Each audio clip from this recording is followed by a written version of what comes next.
Hello, everyone. Welcome to the third episode of the CFO series. I'm your host for today. My name is Mo. And with me today is I would say, a very, very renowned CFO in Nigeria. I know he's going to be humble about it, but it's wonderful to actually have him aboard. So, can you introduce yourself? Good morning, Mo. Good morning. Thank you for having me. It's a big pleasure. Yeah, so my name is Ajibola Jinadu. I won't say I'm a renowned CFO. Maybe I'm just a bit popular on social media, but it's good to be here and to be part of this. Yeah, so like I said, it was going to be humble. There's no how you would search for CFO in Nigeria and his name will not pop up. So you understand what I mean by him being very humble. I would like to start by saying, can you just give us a brief history of what your journey has been so far becoming a CFO? I've always wanted to be a CFO finance director. So I actually started very early. Okay. My earliest memories were as young as 8 years old when my dad said, "You're going to be a chartered accountant." And I had no idea what that meant. But then I kind of took interest in it and went to school, studied accounting, did ICANN and all of that. And my career really started with Deloitte, where I spent about 8 years initially. Worked in Nigeria, worked in the US. And then worked with Deloitte is Deloitte. When I left Deloitte, I joined a mid-sized firm or mid-sized company as a CFO. And in fact, part of what happened in a very short space of time was I realized I wasn't just a company CFO, I was a group CFO.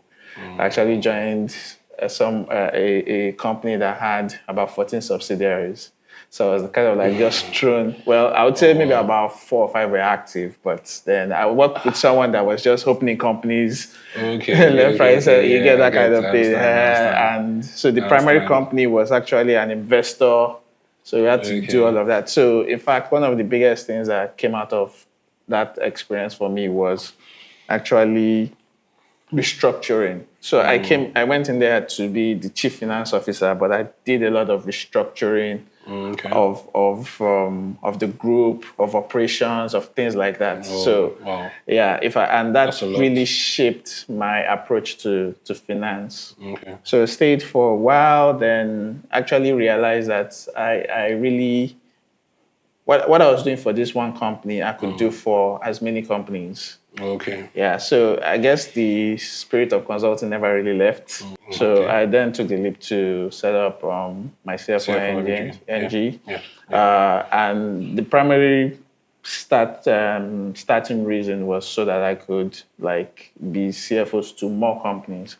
So at the moment, which that was in 2019. So at the moment, I have 6 to 7 clients where I perform CFOs. Yes, that's interesting. So we have met our distinguished guest, and we'll just dive into a bit of things. So basically, today's discussion is centered around artificial intelligence, technology, and stuff like that.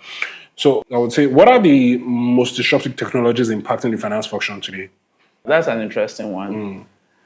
Because when you talk about tech, the first thing tech disrupts is finance. Yeah. So fintech is how you actually pay for things or how you manage funds and all of that. Tech is a big... Yeah, it is actually. It's a big factor. So when tech really wants to disrupt, it really disrupts that sector. How do you think that CFOs can leverage automation and AI to more or less streamline financial processes and improve their efficiency?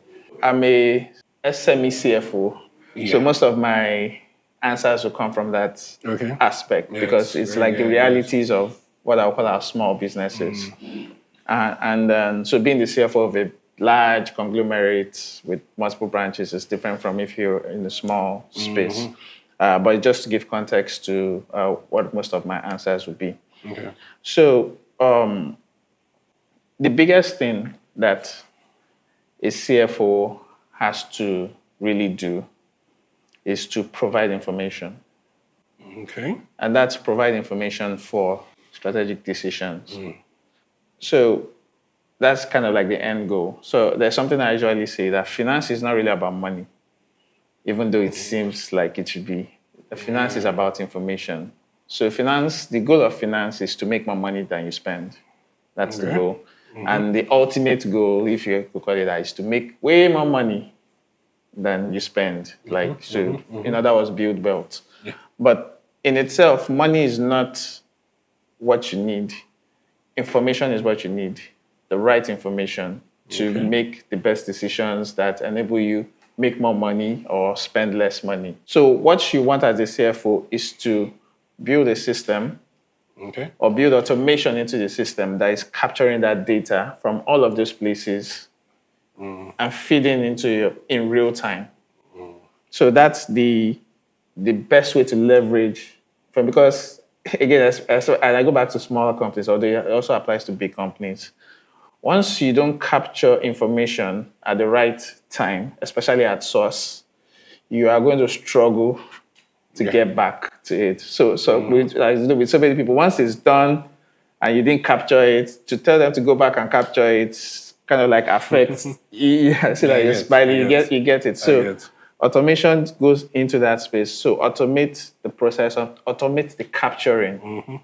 That's the best way that CFOs can actually leverage that. Okay. So, like in terms of capturing, in terms of the automations, what platforms or softwares or like what tools do you think that reliance can be placed on to actually achieve this? Everybody talk about accounting software. So I guess for people of a certain age, we started with pen and paper, the books, and then like that. I remember all these years. There was always pencil and a file and a book. And exactly. There were red pens, there were green pens, and things like that. So, and then now we get to the point where people talk about accounting software. And for me as a CFO, as an accounting software is very limited. They try, but as a CFO, if we understand that activities and operations are happening everywhere, and accounting software would not actually capture all of those information, you still have to manually bring all of that information into the accounting software, and that doesn't really save you that much time. So accounting software is good for very, very small businesses, not complex and that. So for me, to just answer your question simply, ERPs are the way to go. ERPs are the way to go that ensure that the other users that are not finance people can actually just use it to capture the information. So, and because they're end to end. So when you get into somewhere like a hospital, you get at the front desk, they ask you for your information, they type in all of that, customer name, this, that, things like that. That information is captured once. And then, like, that's the only place it's captured, and then it just flows all the way down. Any activity that happens through that through that place. So because it's already an end-to-end integrated system. I know some people say, okay, you can integrate multiple systems. I guess as your business becomes more complex, you can do that, but then the cost of all of that, and also a simple ERP system is fine. To digress a bit, let's say, what are the challenges and opportunities associated with adopting new financial technologies? So, I mean, obviously, especially for this part of the world, and again, when we're talking about technologies, AI, robotics, all of these things, I would say adoption is a big problem. And this still, or I won't say we are too far, but I guess we are still far because we have other challenges, power, things like that. But obviously the cost is one of the biggest challenges. But then I guess more people are coming with more affordable, practical solutions that literally anybody can use. So I won't really say that's the biggest challenge. So the biggest challenge to me is going to be a knowledge gap. So these are things that are not taught in schools. So we don't have, they're not taught in schools right now, and even if they are taught in schools, not really in the way that you just get into the job market and be like, hey, I can do this. So that knowledge gap is actually the biggest issue right now. So with the whole technologies and the opportunities and the challenges that are being faced, one thing that is key is going to be the skill sets required to actually keep up. And so I just want to ask, how will the skill sets required of a successful CFO change in the age of the technological disruption that is occurring? Okay. I'm going to say with a bit of controversy that nothing really changes for the CFO, other than the fact that everything is now required at the speed of now. So the CFOs just have to get ahead. So with technology, you can actually be proactive. You can get ahead of. So if you are going to say prepare a report, management report due on the 3rd, you use technology to kind of like improve your processes, make your processes stronger so that you can actually capture the information, capture value at the speed of thought.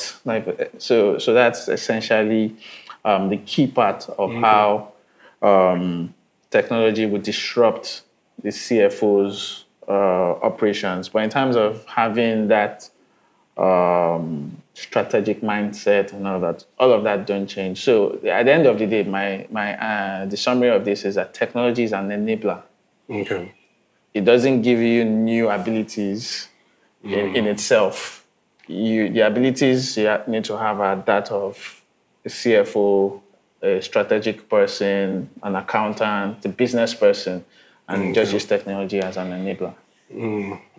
That makes a lot of sense. And okay, one thing else I know is that with the advent of technology and the likes, there is always a large amount of data sets being churned out. So this is where data analytics actually comes in. And so I would just like to ask that what role will data analytics and business acumen play in the future of finance? So that's an interesting question. So I don't even think it's the future. I think it's already now. Yeah. Yeah. It is. It's already now. It's not the future anymore.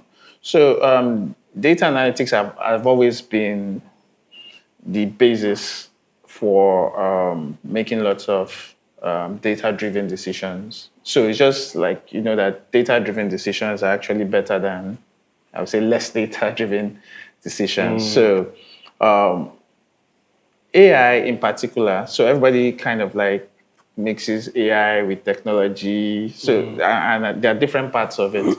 So AI essentially is intelligence that can learn from humans, from human intelligence. And then so what AI can do is that it can do what a human can do faster, way faster.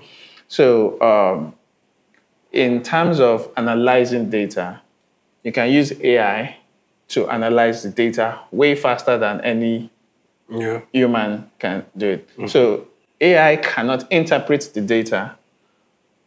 It's not at that level yet, and I really hope it doesn't get to that level soon. But it can analyze the data, and even at that, the human has to give it the parameters. Like you give, so when you use ChatGPT, you give it a prompt. GPT can't prompt itself.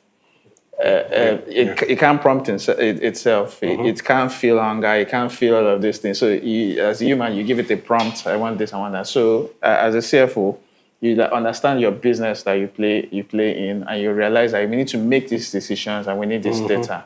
So then you can then leverage any AI tool you want to actually go and look into it. So AI, GPT is one AI. Gemini has its own. There are concerns around privacy and things like that because you put your company information into one database that you don't control. So that's a problem. But some people are actually trying to localize stuff. But at the end of the day, it's just finding out, okay, what data sets, whether it's 1,000 or 1 million, and what are the parameters, and then you leverage technology to actually start to help you do that. Okay. All right. So you've been a CFO for a while, and what would you say is the role of the CFO in leading the organization's digital transformation? Fine, there's always the tech team, there's always the other teams and the likes, but as a CFO, CFOs would definitely also be concerned with technology to a very, very large extent. So Like again, just asking again, what is the role of the CFO in leading the organization's digital transformation? Okay, so there's no two ways about it. They have to be at the top. Okay. They have to be at the top because every business decision is a finance decision. Yeah. Irrespective at which level. So you could have, for instance, your customer service person just sitting somewhere being rude to customers. The person is not big. Maybe it's like you put an intern there, and then the person kind of like just messes the whole thing up. So my point is that the CFO has to understand that everything that the business is doing has a finance implication, either directly or indirectly, or even through opportunity cost. Even so, there's a cost of not even doing something, not just what we've done. So, in the CFO has to take the lead. And interestingly, one of the companies I worked for, they were struggling with kind of like implementing an ERP. Okay. They probably didn't have a CFO, so nobody really took the lead, and everybody was just kind of like in their own section, their own bubble. So when I came in as a CFO, within 1 month, we launched, we're live, and that's because I was able to understand how everything links together. So the IT guys understand the technology behind it, they understand how it works, but the CFO understands why it should work and how everybody is integrated. And then when it comes to any digital transformation projects, you just see everybody fighting for their own, fighting for their own corner and saying, this can work for me, this can work. But the CFO is actually, or finance as a whole, is one that would just like say, okay, this is how everything integrates. Okay. All right. Okay. So, lastly, as I would say, as a renowned CFO that you are, and I know you will still want to be humble about it, what advice would you have to give CFOs who are looking to more or less stay ahead of the curve in this rapidly changing technological industry and all? So I would say that it changes a lot. Like we've already, or like we can tell, like the technology changes fast. Yeah. So I would say the mindset is very important. The mindset of knowing that things can change. Yeah. And I think in our space, we already know that things change. So most times we do budgets and forecasts, and we almost have to change them almost as soon as we start. So we already have something like that. So it's to understand that technology can change quickly. But at the same time, it's to balance it with understanding that we can't jump on every trend. Okay. So as long as we are meeting our objectives, I think that should be fine for a while. So I would advise, but at least on a yearly basis, to just reconsider. And then when we look at reconsidering the technology, it's not really about the technology itself. It's almost like, can we do something better? Can we do something faster? Can we get more insight? So that's the end goal. And then the solution would then be, okay, for lack of a better words, what solution would help? So would help us do this thing faster, would help us do this thing better, will give us more information, more insights. So those are the things that the CFOs need to actually focus on. I mean, there's a lot that we do anyway. There's so much to do that just following every technological trend would kind of like make us lose focus. So that would be the advice I would give. Okay. Thank you very, very much. It's been wonderful having you around. In fact, Mauga, thank you very much. That's it on this episode of the CFO Perspective. I will see you next time.